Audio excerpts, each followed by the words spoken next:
Hello and thanks for joining School of the American Rifle. Today's video are 4 bolt carriers from Centurion Arms. These are their sandrail cut bolt carriers.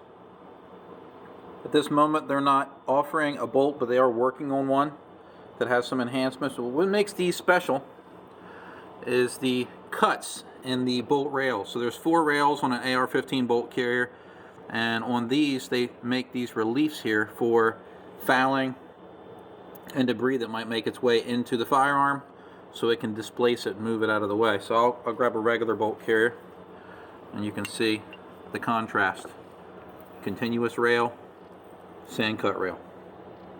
In the past, Knight's Armament had a version that they referred to as the sand cutter. They're pretty much unobtainium, and if you can find one, they're extremely expensive.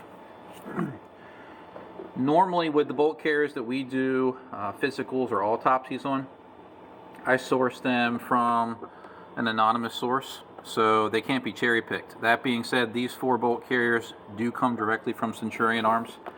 I'm making an exception here for this because Monty from Centurion Arms is a friend of mine. He's also attended my class as a student, brought his right hand manned as well.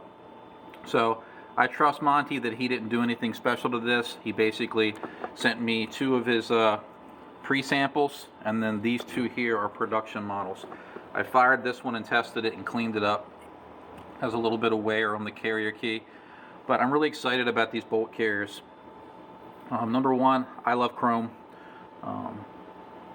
When people do reviews, they often talk about the finish. I'm not talking about the finish here because I think it's something you should have, but I like chrome because it's really easy to clean up compared to a lot of finishes or coatings on the market that claim to be easy to clean up, but they're not always easy to deal with. Pretty typical beyond the sand cuts. You will notice on some of the early designs, and they may omit this later on, is they put this hole here and it goes all the way through up to here, and what that's for is for a possible change in the firing pin retaining pin. They were going to develop one that captures the firing pin retaining pin so it doesn't come out all the way so you can't lose it. I do believe that they are going to stop this feature, but it was something they put on their first generation ones. It may stay on, but that's why that hole's there. They also have made a change compared to most bolt carrier groups, and they're putting these special carrier key screws on them, referred to as OCKS, O-C-K-S. These are made by Ned Christensen of Michigans. What makes them special is these deeper notches that go around the circumference of the head actually allow the staking to more aggressively bind into those notches when it's pushed inwards. So they do a really good job of staking on all these. I'll show each one individually, but these screws are an upgrade. So let's go ahead and get started, and then I'll add some thoughts as we go along. We're going to add a couple tests that I haven't shown in previous videos in this, and hopefully you'll find those things educational and useful. But let's go ahead and go with the carrier efficiency. Remember, efficiency doesn't mean good or bad. It means that the carrier, when gas is introduced into the carrier key, deals with that gas either efficiently, middle of the road, or less efficiently. And if it deals with gas less efficiently, you might need more of it for the carrier to pressurize properly and start its extraction and cycling process. So let's go ahead and go down the row. Let's do support shoulder. The yellow doesn't go quite all the way down, so we'll say green for that one. The gas ring run is green. It won't go on the yellow. And let's go right to the yellow for the bolt tail seal. Green will not go in. Let's do the carrier key. And that takes it. I went right to the yellow on this one instead of the green because we don't have to go through these if it's not going to take the yellow. I went took that green one. So this is efficient. Let's go down the row. I'm going to move pretty fast on these, and then we'll get into each individual one. I want to check the consistency here. This one's a little tighter on the bolt support run. Green on the gas ring run, and we'll go right to the yellow. Hopefully it doesn't take that, and it doesn't. Let's do carrier key. We're good. All right, we're going to do this one now.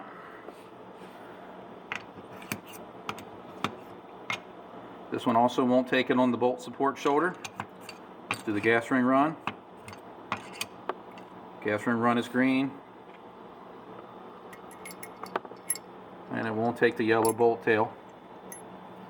Let's go right to the carrier key gauge. And that is green as well. So far all these are great. The first one had a little bit looser of a bolt support shoulder.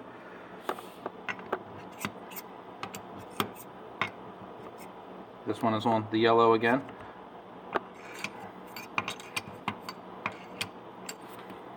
Let's go to the yellow for the bolt tail. And that one's tight. Carrier key, also tight. So the first one and the last one, the bolt support shoulder was a little bit larger than these two by about 1/1000th. What that means, it has nothing to do with gas, it has to do with how well the bolt is stabilized when it's inside the carrier. So as far as efficiency goes, all of these are very efficient bolt carriers.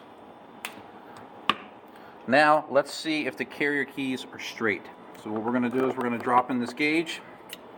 We're going to take a tried and true upper receiver. We're going to put the bolt carrier in here, and hopefully the carrier key comes through that hole. And there we go, perfectly aligned. No clicking, no weird noises. I'll grab another one while we stay focused on that.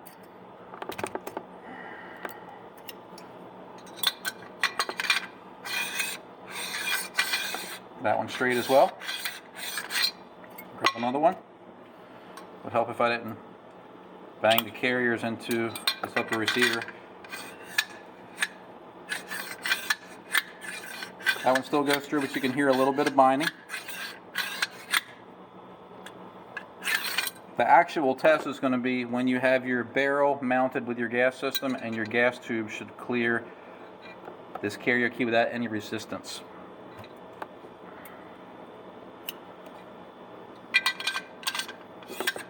And straight again. So we had two that were dead on, perfect with no contact at all, and then two that had a little bit of contact, but not a concern. Alright, let's check and see if we have a clear gas path.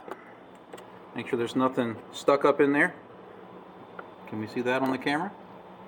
Alright, so that one's good. That one's good. Some people ask, well, why do you do this on the brand new? And I've seen carrier keys that weren't drilled properly. I've seen bolt carriers that weren't drilled properly. What makes me excited about these particular carriers from Centurion Arms is Monty, that is the owner of Centurion Arms, they actually are making these in-house. A lot of companies, and this is not a shot at them, will basically have another company produce their bolt carrier groups, and then they laser engrave their markings on them. And they have their own testing protocols, gauging specifications that they call out when they have another company make their bolt carrier group. Monty is making these in-house. So he controls the quality on this. He can put a little bit more attention into these, and I appreciate the effort he's going through to make these. Let's measure the lengths of the carriers. Zero this out. And if you guys remember, we should be rated around 667 or longer. 669. Nice. A short carrier means that your carrier is going to push, this one's 6684. A short carrier is going to push the buffer off of the buffer retainer less than a longer carrier will. 668, that's good. These are fantastic. I like carriers that are longer than the 667, which is a common measurement, 668. So these are all great. I have seen a couple people, when they've done reviews of these, claim that the sand cuts had a little bit of burrs on them. I haven't seen this on any of these examples. That being said, if you do get one that has problems like that, reach out to Centurion Arms. Monty or his wife Corey will take good care of you. Let's look at the back of these. Nice smooth surface, no sharp teeth right here. A rough carrier back here, if it has burrs around the edges here, or on the circumference of it, will put damage on the face of your buffer. These appear to be nicely deburred, which is good, especially since they're chromed already.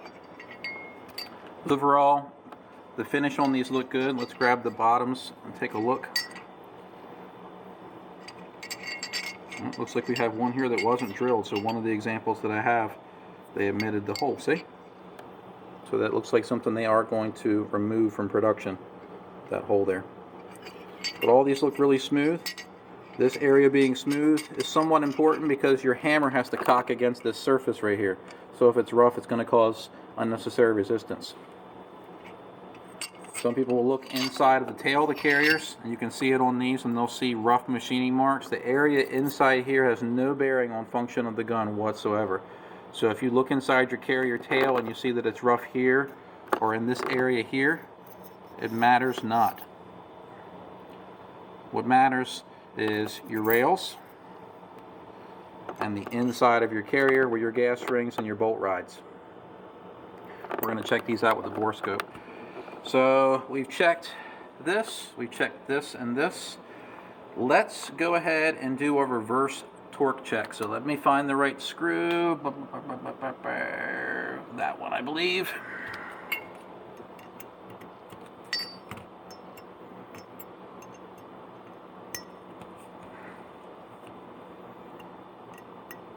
Alright, we're good.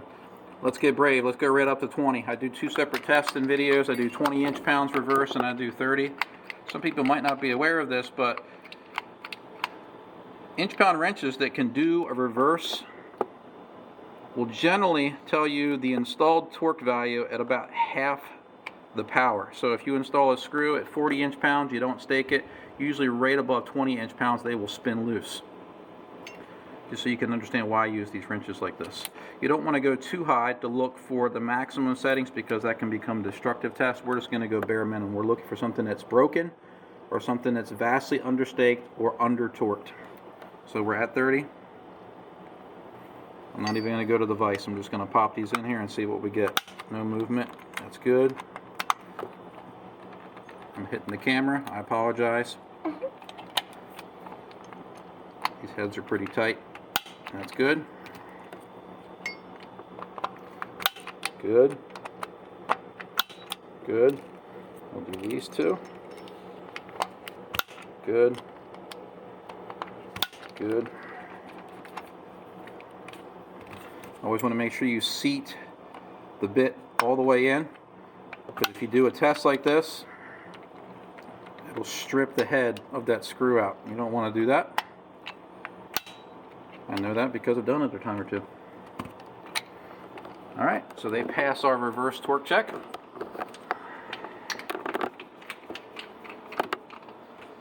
The staking on these are really nice. I refer to this as golf ball dimpling.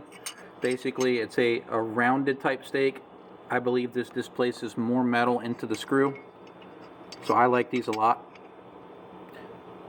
Companies like Psionics will do staking like this, and then I also have my own staking screws that I use with the Moax jig that creates similar staking. Very clean, displaces metal perfectly without raising any sharp burrs. Alright, so let me grab a swab, clean the insides of these out, and we're going to check them out with the Borescope. We'll have to kill a couple lights so we don't get reflection on our screen. This might be a little bit more fouled up inside because I shot it. I cleaned it, but sometimes there's still some stuff in there.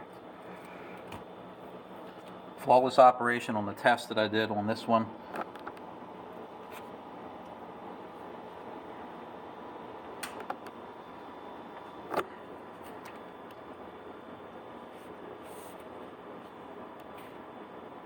Have the Borescope fired up. And then we're going to go into the one closest to me and we'll work our way slowly up. So here we go into the carrier. And we're going to go up into our screen and take a look. Change the focus a little bit.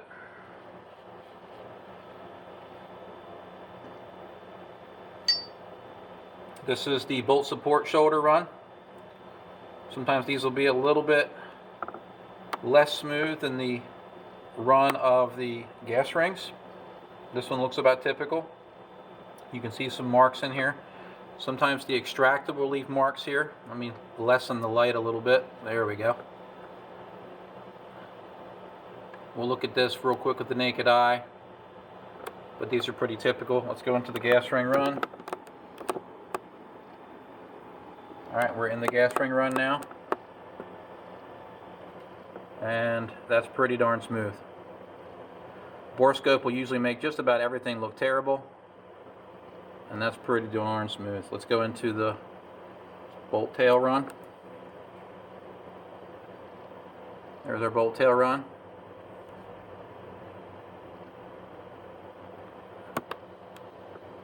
Pretty darn smooth.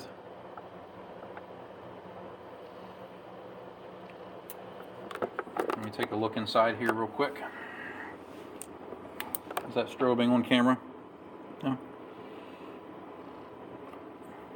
So generally, my standard is, and the reason we use the camera in videos is because it's hard to really get a good look in there and show the audience what a good gas ring run and a tail run looks like. But here's my standard I teach in classes. If the naked eye, assuming you don't have poor eyesight, can't see machining rings inside of here, then you're good to go. You don't have to rely on a borescope. I use a borescope just so we can get a good look in there. This is a pretty darn clean finish. But let's move on to the other ones. Let me look at those real quick. I have the flashlight out. This one looks about the same. Right in the opening there. And this is why we use the borescope. The camera has a really difficult time getting inside here and showing you guys. But I'm telling you what I see. Hopefully you trust what I'm saying. After the video's over, I'm going to be buying at least 2 of these. I'm not expecting any type of gifts for this based on the video. It's not what I do. But like I said, Monty's a friend, and I'm going to give him a fair shake on something he sends to me. Alright, so that was the first one. Let's do this one here. Let's go in. There's our bolt support shoulder. A little better than the first one. Here's the gas ring run. Absolutely beautiful. There's the exhaust vents. I don't know what he's doing with these to make them so smooth.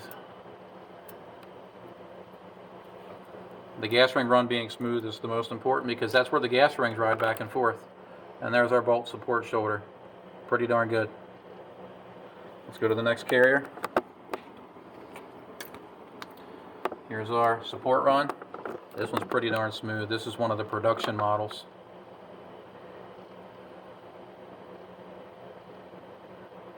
Gas ring run. Immaculate. Bolt tail run.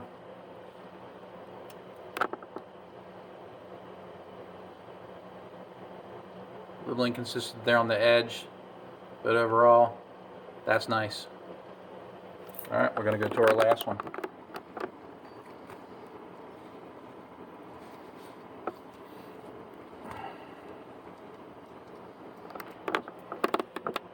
There's our bolt support shoulder.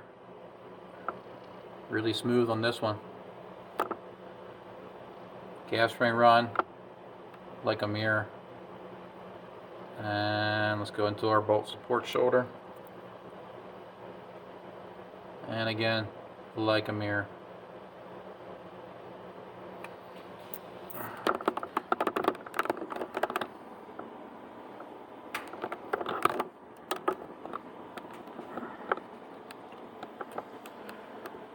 Okay, so overall, I'm liking what I see with these. The one that I tested was, I can see more wear on the carrier key.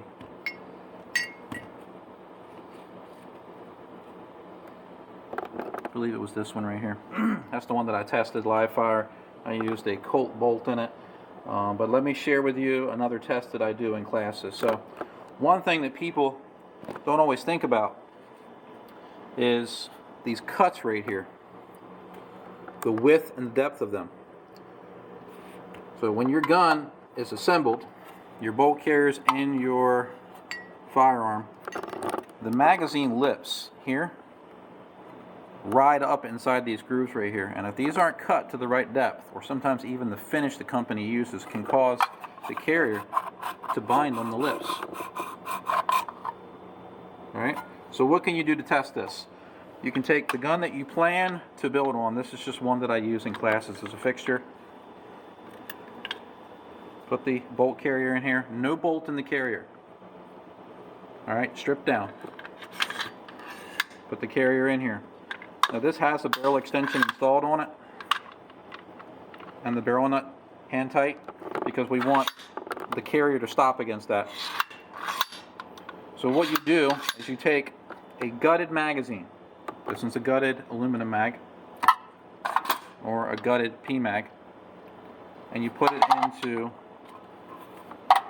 the gun. Now let's use one that's assembled, just to show you how it doesn't work. And we're seeing if we have movement of the carrier, and we don't. Why? Because the follower is pushing on the belly of the carrier. If we take a gutted magazine and we put it in here, it moves. Also notice that I don't have the hammer installed. If you have the hammer installed, it's going to bind on the belly of the carrier. This is the cocking surface. So what you do is you try it like this, and then put some pressure on it. See if it binds up with pressure. Let's try the polymer mag. No binding.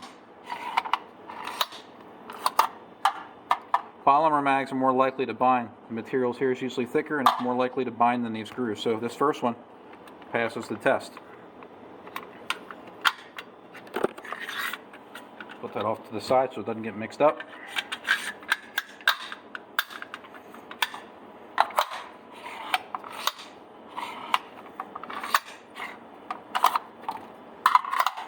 And this is something that I see pretty consistent problems with bolt carriers. This one passes.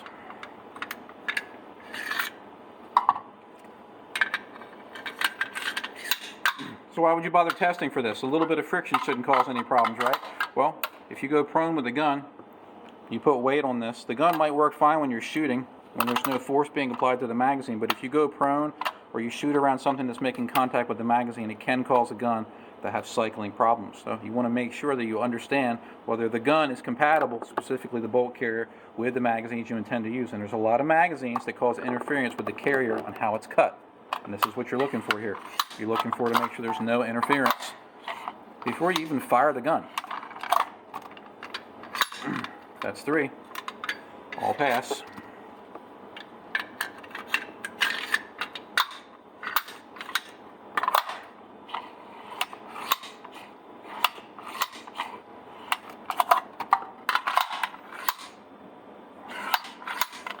All of them pass.